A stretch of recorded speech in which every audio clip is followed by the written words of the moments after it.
Alright, Othello Boucher of the C&O Show here, sandwiched between two hip-hop legends. I got no homo. I got Ill Bill and Vinny Paz here who have combined forces to create these heavy metal kings. Now you guys have been on tour for about a week and a half. I know you've done it multiple times. You've been on tour plenty of times. How has this one gone so far for you? It's good, man. I mean, we known each other for so long that we knew it would just come together, you know, that way. But it's been a lot of fun, man. It's been like most fun I've had on tour in a really long time. It's just been me, Clips, and Bill bugging out. You know what I'm saying? So we were on the West Coast for a couple weeks and came home a couple days, you know, let's see the fam, and now we're back at it again. It's been great. Now I know you're from Philly and you're from New York. New York and Philly aside. I'm not just from New York, I'm from Brooklyn. There's a difference. Gotta clarify. Brooklyn is a brand, so you have to properly clarify the brand. Those two places aside, what are some of your favorite places to perform when you're on tour? That's a tough one. I mean, we love performing everywhere. You know, I mean, we get the tour worldwide. I don't even know, man. Yeah, I mean, LA is great. Scandinavia is great. I mean, it's not really anywhere that we are like, yo, this is awful. If you asked me like 10 years ago, I'd say Amsterdam. But you're over that? Yeah, I'm over it. Yeah, you get over a lot of things. Like, you know, there's a glamour involved in certain things, and when you get to where we had to make a record, knowing each other so many years, it's like, where is it comfortable? Where are the kids the best? Not like, where's the drugs and girls? It's you know what I'm saying? People got families now, so it's like. Now, I always think about this whenever I hear about, you know, musicians on tour. This is one of my friends. He's a producer, the guy filming. I got annoyed by him in the hour-long drive that we came over here.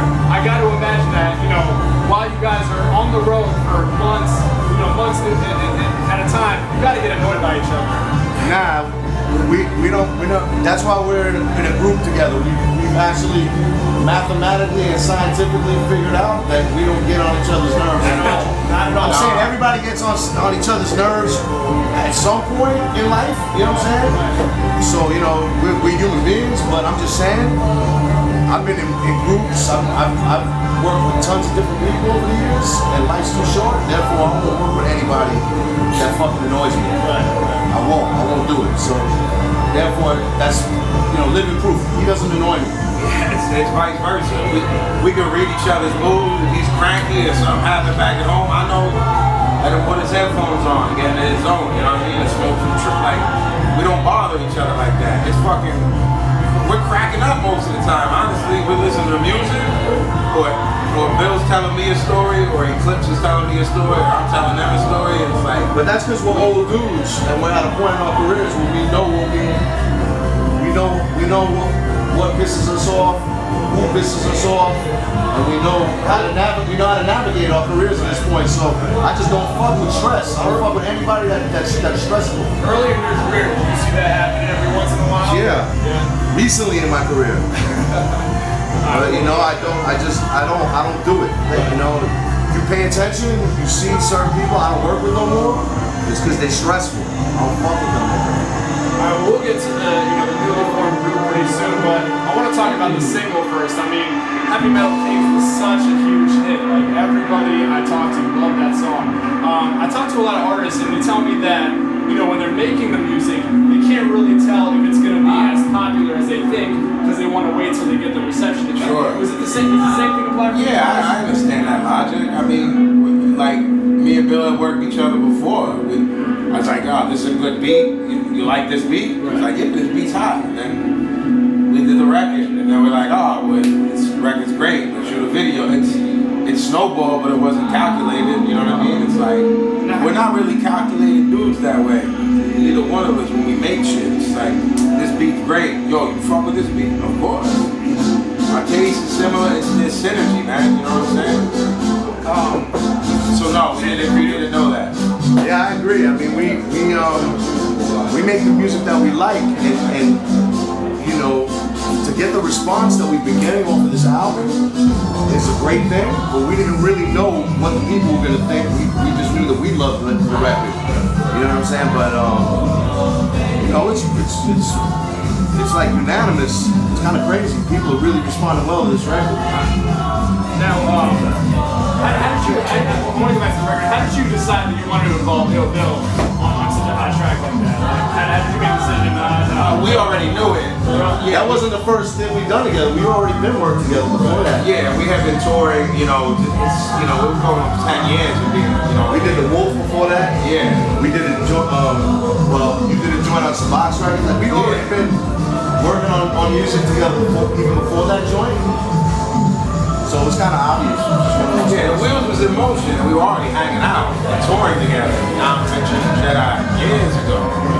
So it's like, again, to reiterate, it's like not calculated with us. We're just friends, you know. Say, how's wifey? How's your daughter? Like, it ain't always about music. That joint, in fact, the Heavy Metal Kings joint was recorded like pretty much around the same time as Bullet Never Lies.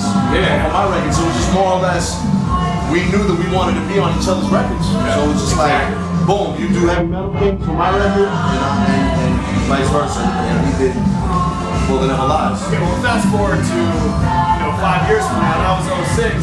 How did you guys come to this point? 5 years later, you say, hey, that track was so hot, maybe we should make a whole entire album. It took 5 years to clear the schedule and pick the beats and record the album.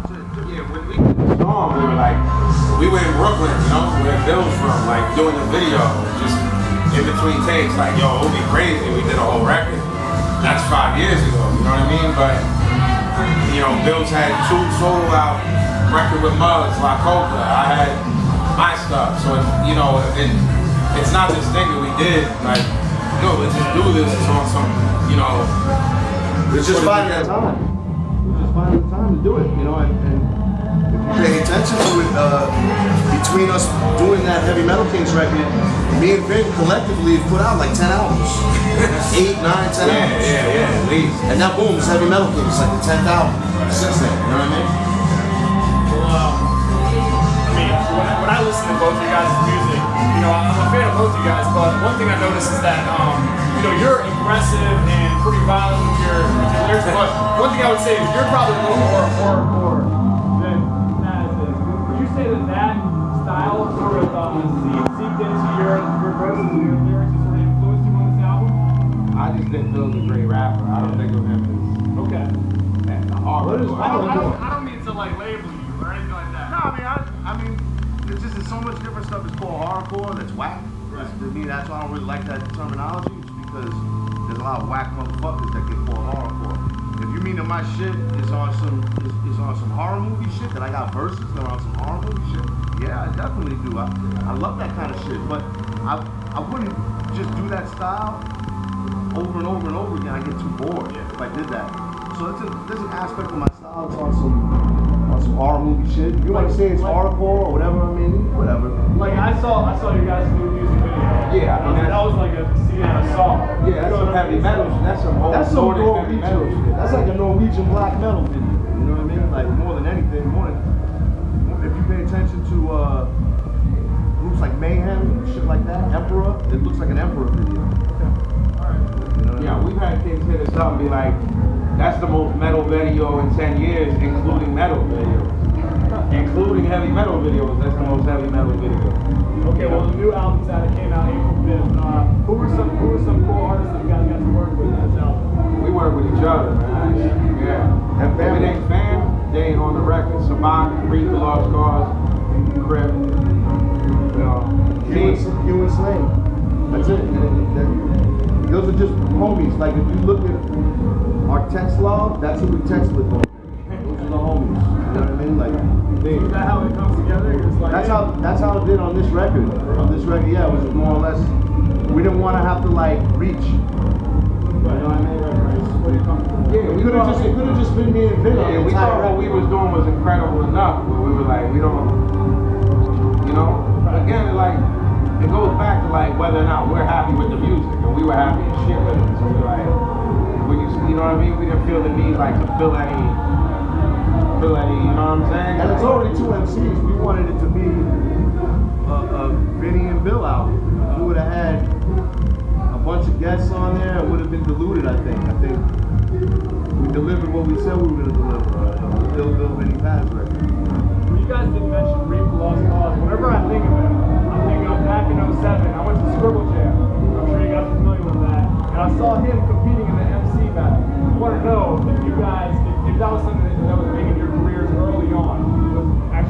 before there was organized battles. We used to battle on street corners in Bed-Stuy and Harlem.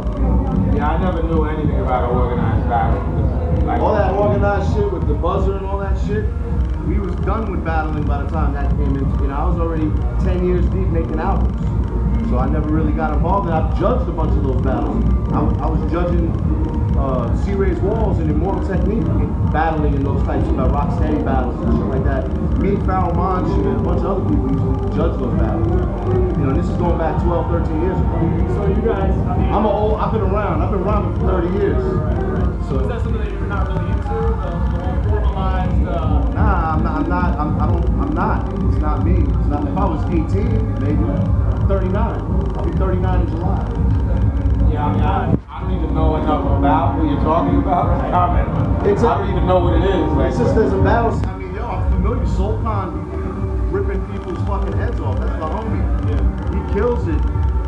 Iron Solomon, Nap Hoffa, all these dudes. I'm saying it's nasty. You just gotta stay out of it now. These dudes is all 20 years younger than me. It's not my scene. You know what I'm saying? at the end of the day, I'm like, can you make good songs and good records? Right. Battlers, I don't know a person who only battled that's got a Rolls Royce and a crib.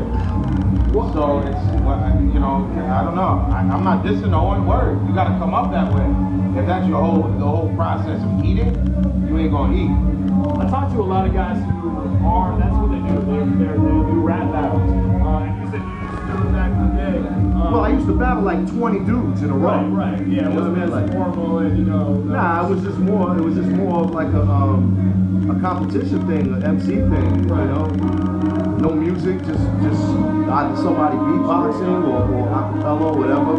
And sometimes we turn into fist fights too. It was real talk. That's like some good shit. The shit I was involved with turned into someone throwing hands. At least. Or worse. Well, what I wanted to get to is, okay, so you got all these guys who are, like you mentioned, Soulcon, who are trying to come up in the rap game. Maybe they're doing it via battle raps. Maybe they're just dropping their albums on iTunes. What advice would you give to upcoming rappers who are trying to make it to the next level? Just keep doing exactly what you're doing. Do you. Figure out how to market yourself. Figure out who your audience is. And then I'll see you in 15 years from now. And we'll look at your legacy. Just keep doing it. Don't think about it. Just do it.